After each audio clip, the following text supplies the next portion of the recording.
And we're getting ready to wrap up here on Deck on CSR right now with NFL extra points right now.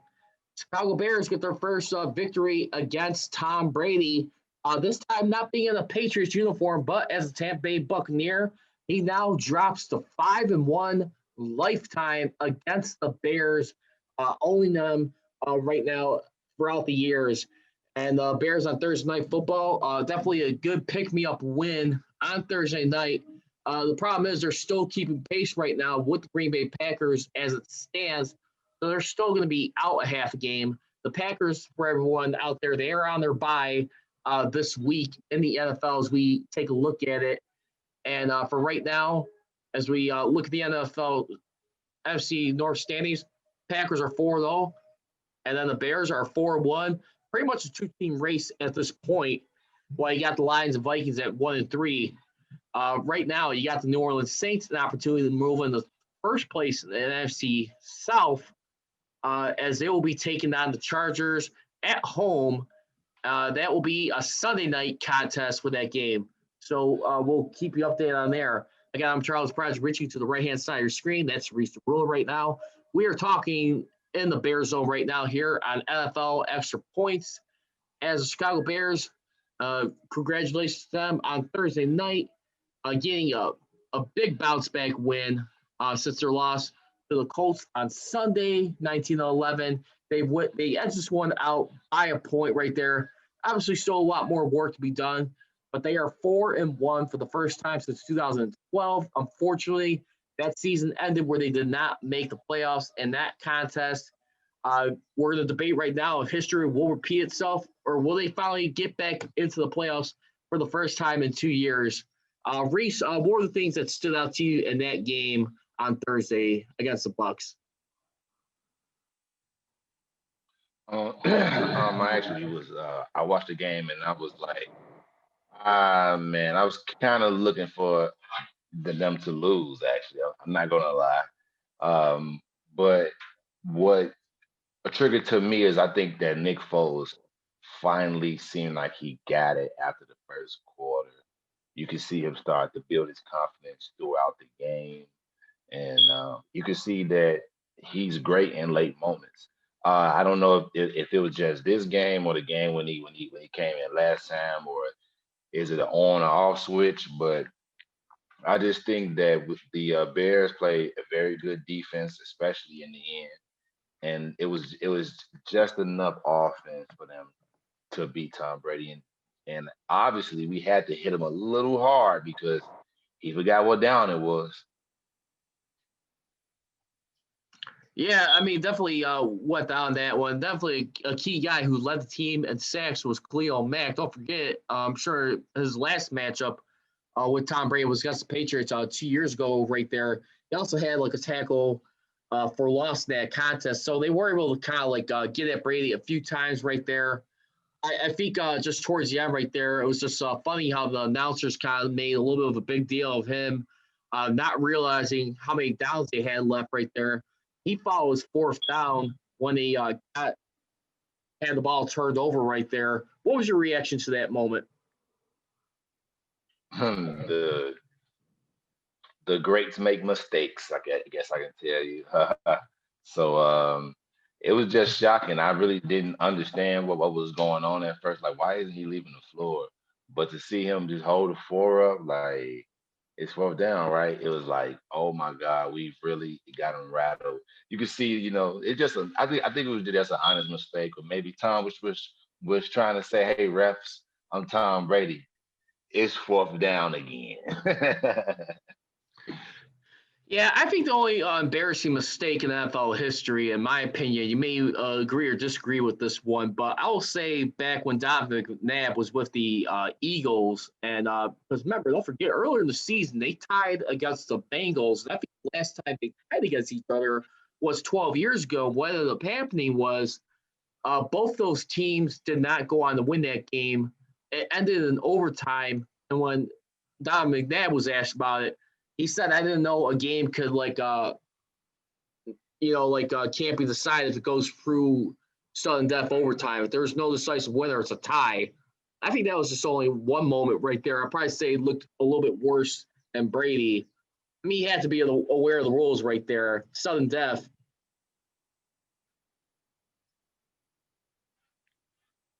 And I I'm think sorry, you in and out. Say it again. I was saying I think the one that looked probably slightly worse than Brady was Don McNabb back in 2008. And this was before. When he didn't know that it was a tie. Yeah, Yeah, that nah, one I think looked a little bit bad. I'm sorry. You gotta to me, understand. I mean, like I understand when you're in the heart of a game on the downs that could slip up, but to not know that if you go through overtime at that point in time, well, and currently how it is now, you get a tie. You get no win, no loss. That was the only one. yeah, I did. No, I just to this day, I think that still takes the cake. You know what I'm saying? That none of these naps to not to say I didn't even know it could be a tie in the NFL. You've played this sport all your life, and to say that like you never watched a game, never seen a tie, you never seen records, like what were you thinking? Yeah. Well, I mean, other than that, I mean, on the Bears, I mean, when we look at the stuff going into this game right now, I mean, the biggest things they had going, I mean, in this contest, I mean, was the fact I think they're one of the leaders as far as like comebacks in this season right here. I mean, the Bears, to their credit, as far as like fourth quarter comebacks, I mean, for this season, I think they have about three or four, I want to say. Let's take a look at that. But when we look at, I mean, overall, yeah, the Bears are tied with the Bills, Eagles, Titans. So about three other teams. They got two fourth quarter comebacks this year, along with two game winning drives. So that's going in the Bears' favor for right now. But I think that says also a lot about open up a lot of the flaws where they've been slipping up at. I mean, I'd still want to wait and see how the Bears do the following week. They got to go to Carolina next week against the quarterback they've lost to in Teddy Bridgewater. Granted, it's a different system, but the Carolina Panthers right now are playing with renewed life right now. And plus, the Bears, I think, got to do a better job of defending against the run. I mean, they're middle of the pack in that category. Christian McCaffrey, remember, he doesn't only catch it, but he runs and catches right there. So he's a good scrimmage back for today's NFL. I can see the Bears having a little bit of difficulty next week against the Panthers. If the Bears want to secure who they are against a okay Panthers team without their star McCaffrey available, they got to be able to. You can't beat Tom Brady and then lose to the Panthers.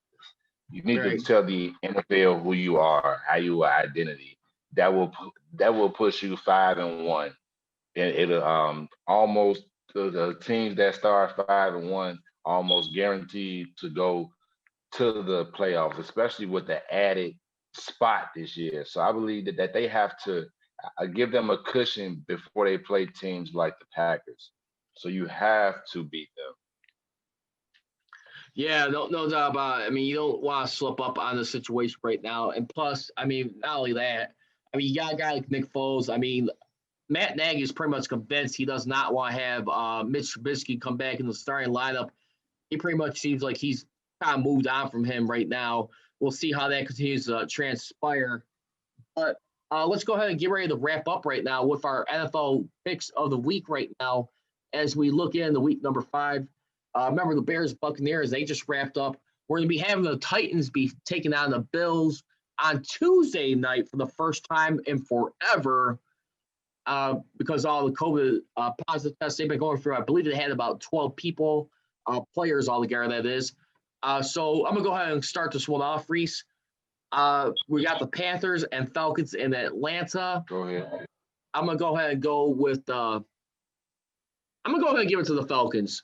They've been losing a lot of close games. I think they finally win this one. They're at home. I know they're 0-4, but there's some games that are right there, and this has got to be make or break for them. Give me a desperate Falcons team in that one. From there, you got the Ravens and Bengals in Baltimore.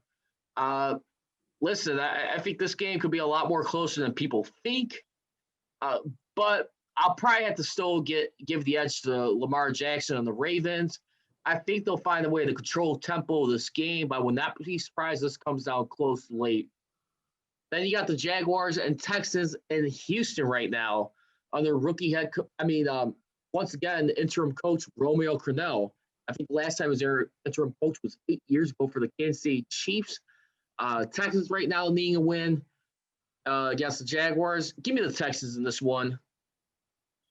Then you also got the Raiders and the Chiefs in Arrowhead. I'm sensing upset in this one for some reason. I definitely do see the Chiefs slowing down a little bit. Raiders still got just as much as a legitimate running game in this contest. I'll have to go with the Raiders. Give me the Raiders in an upset.